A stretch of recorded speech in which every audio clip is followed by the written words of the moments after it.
pag-usapan po natin itong dalawang rally, dalawang galawan ng mga marginalized sektor at ng mga mamamayan.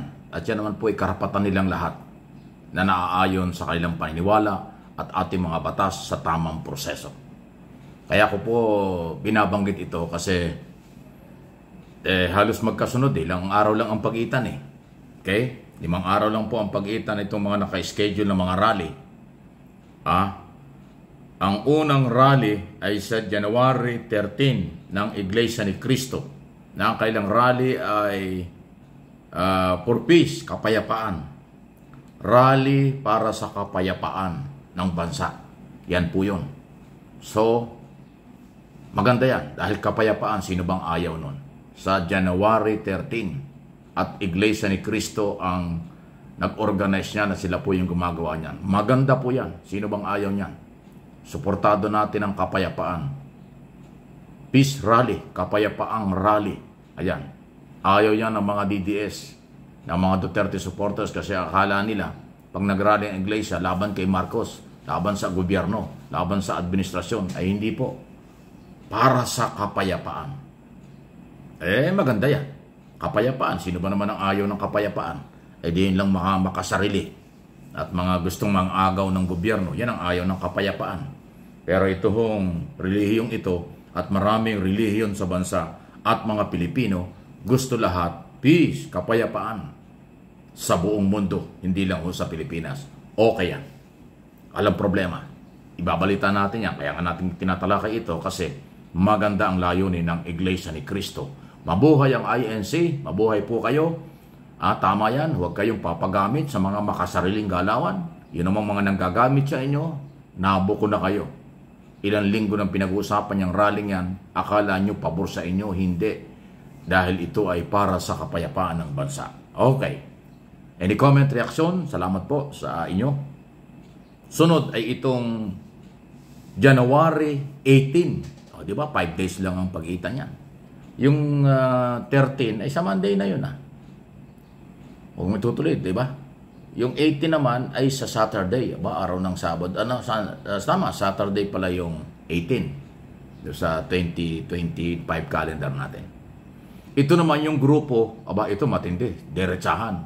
Ang topic ng grupo ng January 18 rally, Resign Sara Duterte. Wow, yun mabigat yun. Kasi resignation kagad ang nihiling. Resign Sara Duterte, January 18. Saturday, dyan sa EDSA gagawin yan. Yung sa INC yata, sa Liwasang Bonifacio, itong Resign Sara Rally ay sa EDSA. Okay? January 18, baka maligaw kayo, ng araw ng Sabado. Yun ang mabigat. Dahil direktahan, resign. Karapatan nila yon. Dahil mga Pilipino yan. At ang nag-organisa, ito kakaiba ito, may kanya-kanyang followers ito. Ang nag-organisa at gagawa ng rally, Resign Rally Sara Duterte ay mga vloggers. Mga social media platform na merong daan-daang libo or milyon ang mga taga-suporta o followers. Pag pinagsama-sama mo ang kanilang mga followers at viewers, subscriber, napakalaki niyan. So, yan po yung kanilang rally. Okay? Resign Sara Duterte Rally. Ano inyong masasabi dyan? Yung rally ng INC para sa kapayapaan. Rally ng mga political blogger o mga blogger naninindigan ang kanilang paniniwala. Resign Sara. May karapatan po sila doon. Dahil sila Pilipino, mga blogger, alam nila. At ang gusto nila, resign. Okay? Dalawa ho ang issue ngayon Merong resign at saka impeach. Yung resign, pag-alis, voluntary kasi resign. Impeach, pagpapatalsik, pinatatanggal siya as Vice President. Pero magkaiba yan, ipapaliwanag natin dito. Hindi naman tayo nagmamagaling. Ang resign, bibida pa yan. Kasi magpapaawa, nag-resign ako, may delikadesa ako. Makakakuha pa yan ng sympathy. Makakakuha pa yan ng suporta sa mamamayan kapag resign. Kasi ang papalabasin dyan, bayani siya. may prinsipyo dahil nag-resign as Vice President. Kung resign ang gagawin, magpapaawa yan, makakakuha ng suporta katulad ng sinabi ko. At ang resign, pag nag-resign ng isang tao, pwede uling kumandidato sa susunod na eleksyon. Kasi nag-resign ka. Yun po yung pagkakaiba ng resign. Pag resign, voluntary, lalakas pa yan, maahawa yung iba, mananawagan pa yan, magpapaawang, magpapadrama dahil yung ginagawa nila at makakakuha ng suporta. At pagdating ng eleksyon, pwede uling kumandidato kasi walang bawal o hindi pinagbabawal sa ilalim ng batas na, di ba? Hindi pinagbabawal ng COMELEC na ang nag-resign hindi na pwedeng tumakbo. Wala po. Kung yung mga gunita, si Mig Subiri, nag-resign as senador yan ng araw dahil pinagbintangan ng Nandaya kay Pimentel. O nag-resign siya. Pagdating ng next election, kumandidato, panalo ulit. Kasi nakakuha ng sympathy, nakakuha ng suporta sa mamamayang Pilipino. Dahil nag-resign, may delikadesa, may prinsipyo. Yan po ang epekto ng resignation sa isang public official. Sa halip na i-down, sa halip na bumaba ang moral at iba pa, pag nagdrama, nagpaawa, lalong nakakakuha ng suporta. Kasi ugali ng Pilipino yan. Yung inaapi or naapi o dahil naging dahilan kung bakit mag-resign, nakakakuha pa ng suporta. Yan ho ang resign. Epekto ng resignation. Ang impeachment, iba. Ang impeach, bawa na-impeach ka sa Congress. Tapos nagkaroon ng trial sa Senado.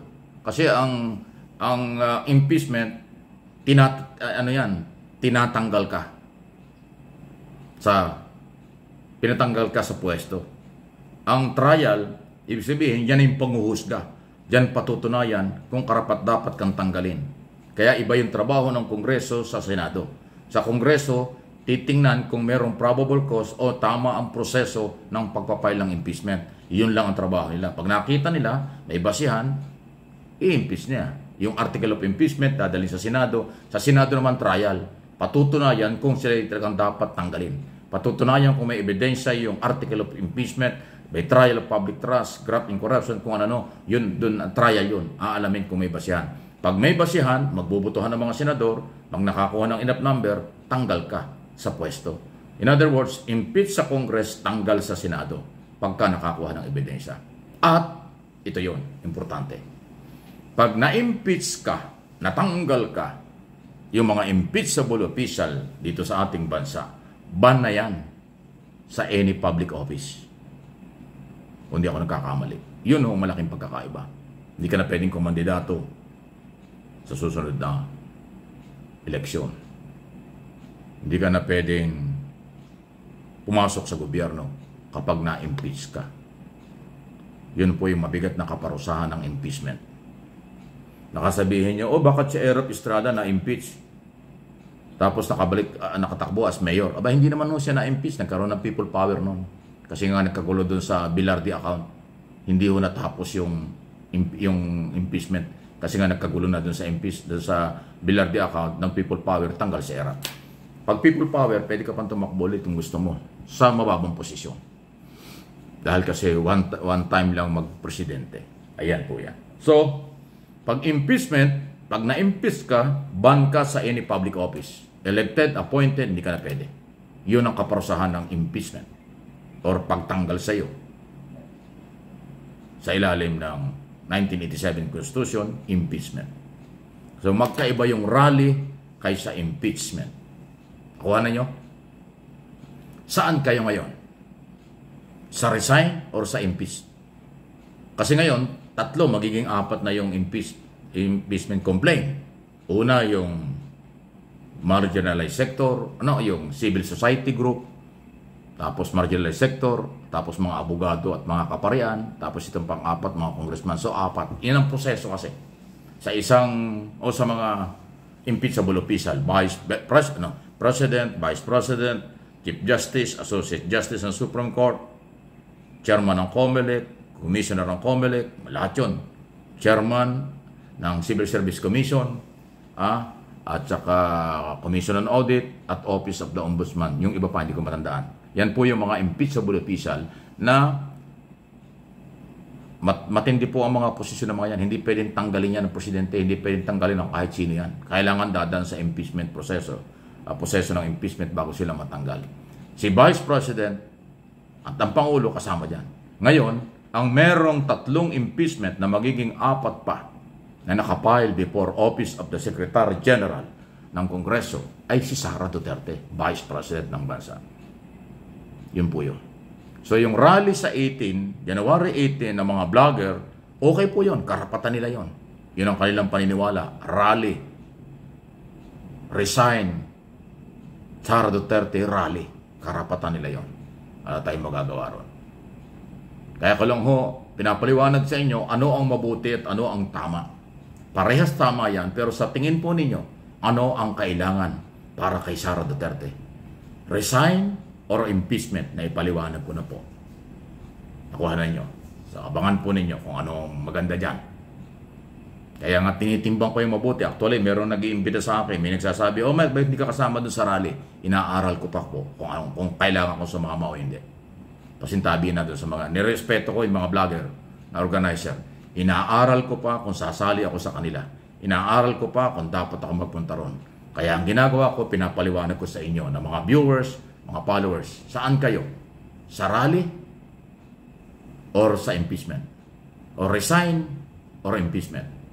Pakireview po nyo ang video ito at nang maintindihan natin lahat. Okay? Salamat po. Please like and share.